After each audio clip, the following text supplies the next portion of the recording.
we asked Stacy Sirk, retail specialist and found object revisionist extraordinaire, where she finds her inspiration. Her response?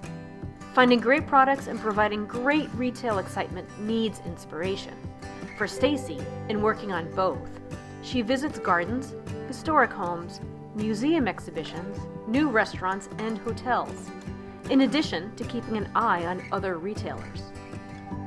One of the many places Stacy loves is Villa Augustus. It was the brainchild of 3 amazing people, combined with encouraging city officials, to reimagine what an old water tower that used to provide the water for the city of Dordrecht in the Netherlands could be.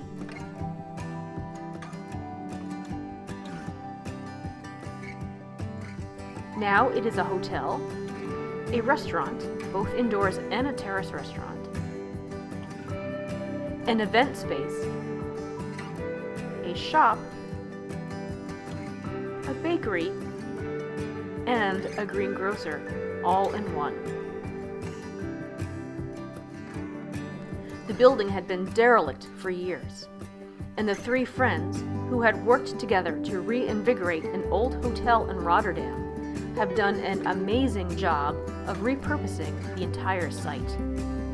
It could never have been realized without their ingenuity. The original 4 water reservoirs around the central tower, which had a large metal water tank at the top, are now 2 distinct gardens. One is a proper kitchen garden with fruit, veg, and flowers. The other 2 have been made into a formal garden in a mix of French and Italian styles. 2 old glasshouses were moved to this location in the garden.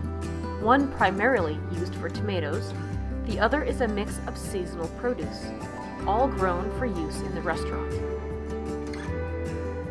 The team consulted with many gardeners and retired gardeners on how best to set up the garden.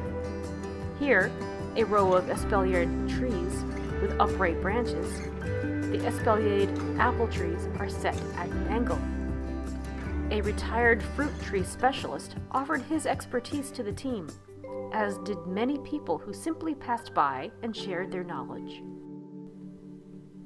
The sign on the roof of the pump house with a hare at either end. The hare is an important aspect of their brand and appears on the cutlery, on menus, and in many small special details of Villa Augustus. This is the old water tower. The top floor rooms have literally been placed in the round metal tank, with new windows cut through. All the original features that could be repurposed into the building have been. Doors, hardware, window frames, bits of old furniture, and so on still have a home here. All the furniture is second-hand, including these garden chairs and tables. By using old chairs, office, school, church hall, old bistro furniture, you can always swap in other old pieces if there is any damage, and the mix of styles adds to the charm and keeps costs low. Nothing is wasted.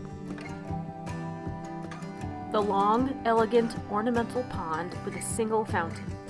This side of the garden is a complete contrast to the productive garden. Here's a view of the shop. Books, ceramics, textile goods, home decor, a mix of both new and old products for sale.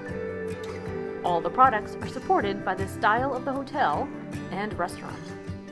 They sell the same soap they use in the rooms. They sell the vases they use in the restaurant. Children can play in the garden, wander, and explore. There are swings, a seesaw, and an old tractor, all accessible to kids. The cafe restaurant is a very large cavernous space above the old pumps in the pump house. The raw concrete walls have been overpainted with patterns like harlequin diamonds or a trellis pattern, so the industrial history is still on show. Again, a complete mix of furniture, old and new, and chandeliers created from simple metal findings that can be dressed and redressed for different times of the year. One wall of the restaurant has a hand-painted rendition of Francis Bacon's writings on a garden, with glass cases under, containing specimen models from a horticultural school. The greengrocer's shop within the shop, with fresh produce from the garden available to buy to take home. In the formal garden, the garden is surrounded by walls of fragments of broken brick and other architectural bits of stone from a building that was knocked down during renovation. Nothing is wasted, and the beauty of this fragmented wall is magical.